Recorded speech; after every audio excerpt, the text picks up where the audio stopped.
जयराम जी की कथा सरिता। कथा सरिता में एक और श्रृंखला, एक और कड़ी इस श्रृंखला में जोड़ते हुए मैं आपको एक कथा सुनाता हूँ। और कथा मेरी सामान्य होती है जो मैं आपको सुनाता हूँ, लेकिन ये यथार्थ से बहुत ही समीप होती है, बहुत ही पास होती है। आइए इसी प्रकार की मैं आपको एक और कथा सुनाता हूँ। और आज की कथा का शीर्षक है क्षमा।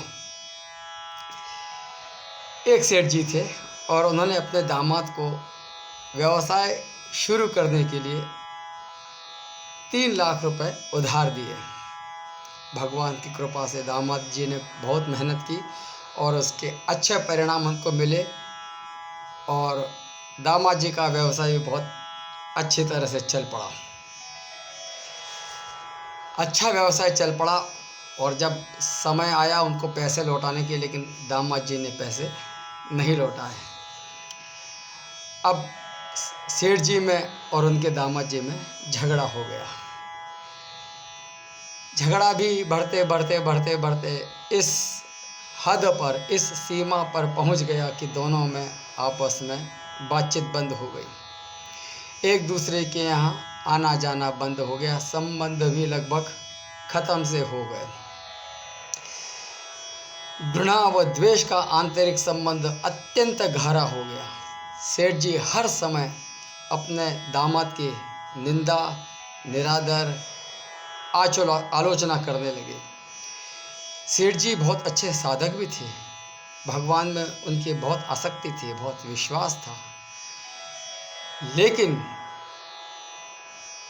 उनके इस व्यवहार के कारण अब उनकी साधना भी लड़खड़ाने लगी। भजन पूजन के समय भी उनके मस्तिष्क में दामाद जी का चिंतन रहने लगा। मानसिक व्यथा का प्रभाव भी तन पर पड़ने लगा। सेठ जी अब धीरे धीरे कमज़ोर भी होने लगी। बेचैनी भी बढ़ गई उनकी। समाधान भी नहीं मिल रहा था। आखिर वो सेठ जी एक संत के पास गए। संत को उन्होंने अपनी सारी व्यथा सुनाई। संत ने कहा, बेटा तुम चिंता मत करो, ईश्वर कृपा से सब ठीक हो जाएगा।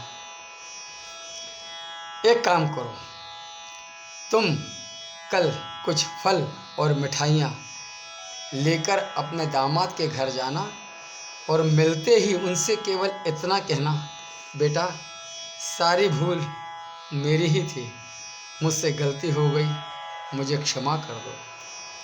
सेठ जी ने कहा, महाराज मैंने ही उनकी मदद की, मैंने उनको पैसे दिए थे और आप ही मुझसे कह रहे हैं कि मैं उनसे जाके क्षमा मांगूं। संत ने उत्तर दिया, परिवार में ऐसा कोई संघर्ष नहीं होता जहां दोनों की गलती नहीं होती। चाहे फिर एक पक्ष की भूल 99% हो और दूसरे पक्ष की भूल 1% हो। सेठ जी को कुछ समझ नहीं आ रहा था। उन्होंने कहा, महाराज मुझसे क्या भूल हुई होगी। महाराज बोले, बेटा तुमने मन ही मन दामाद को बुरा कहा, उसकी आलोचना की, उसका तिरस्कार किया। पहली गलती तुम्हारी ये थी कि तुमने दामाद जी को बुरा भला कहा।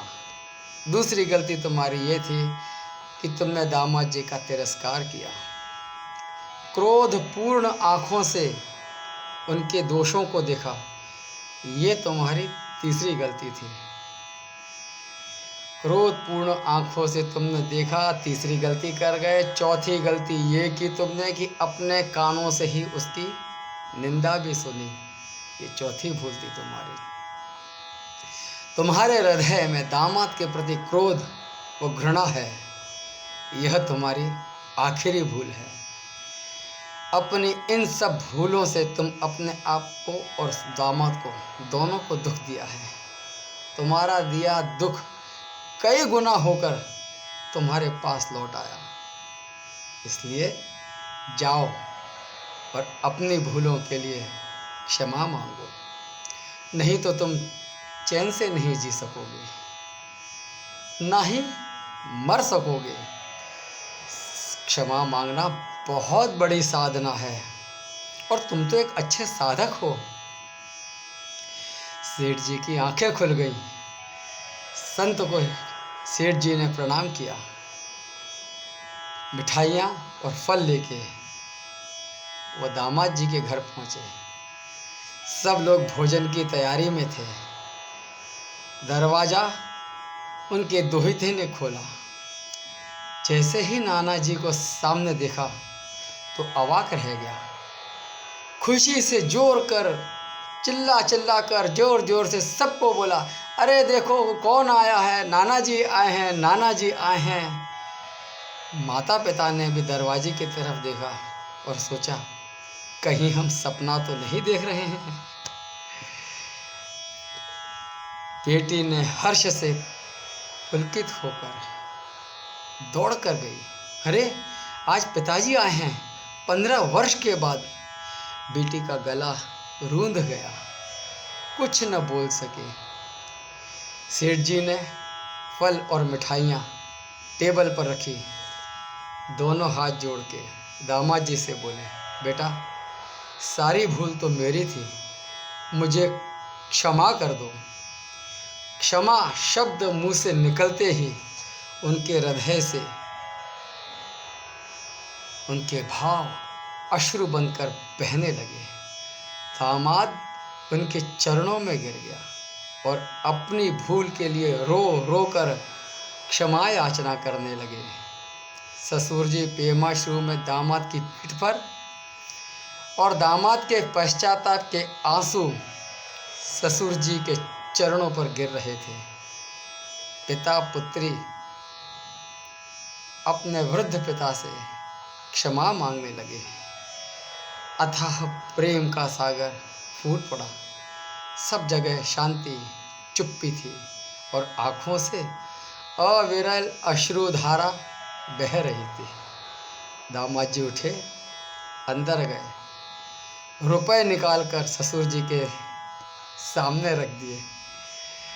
ससुर जी ने कहा, बेटा आज मैं इन कौड़ियों को लेने के लिए नहीं आया हूँ, मैं अपनी भूल मिटाने आया हूँ, अपनी साधना को सजीव बनाने के लिए और अपने द्वेष का नाश करने के लिए, साथ ही प्रेम की गंगा बहाने के लिए आया हूँ।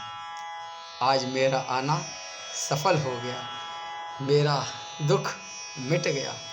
अब मुझे अत्यंत आनंद का एहसास हो रहा है। दामाद जी ने कहा, पिताजी जब तक आप ये रुपए नहीं लेंगे मेरे हृदय की तपन नहीं मिटेगी। कृपया करके आप ये रुपए अपने ले लें।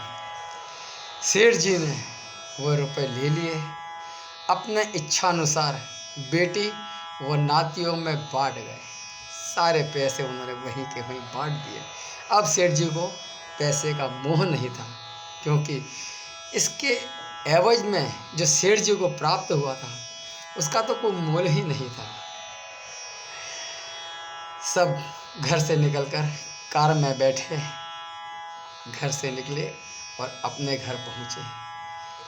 15 वर्ष बाद उस अर्धरात्रि में जब माँ बेटी, भाई बहन, ननंद भाभी सब बालकों का मिलन हुआ तो ऐसा लग रहा था मानो साक्षात प्रेम ही शरीर का धारण करके वहाँ पहुँच गया है। सारा परिवार प्रेम के अथाह सागर में डूब रहा था, मस्त हो रहा था। क्षमा मांगने के बाद उस सेठ जी के दुख, चिंता, तनाव, भय, निराशा रूपी मानसिक रोग जड़ से मिट गए। हमें भी अपने दिल से क्षमा रखनी चाहिए। हमें भी अपने दिल से अगर कोई गलती हुई है किसी के प्रति तो उसको अनदेखा करके क्षमा मांगनी चाहिए। क्षमा मांगने से हम कभी छोटे नहीं हो जाते हैं। क्षमा मांगने से साथ साथ द्वेष खत्म होते हैं और सारे झगड़े भी समाप्त हो जाते हैं। कहते हैं ना, क्षमा बड़न को चाहिए। जय राम जी की।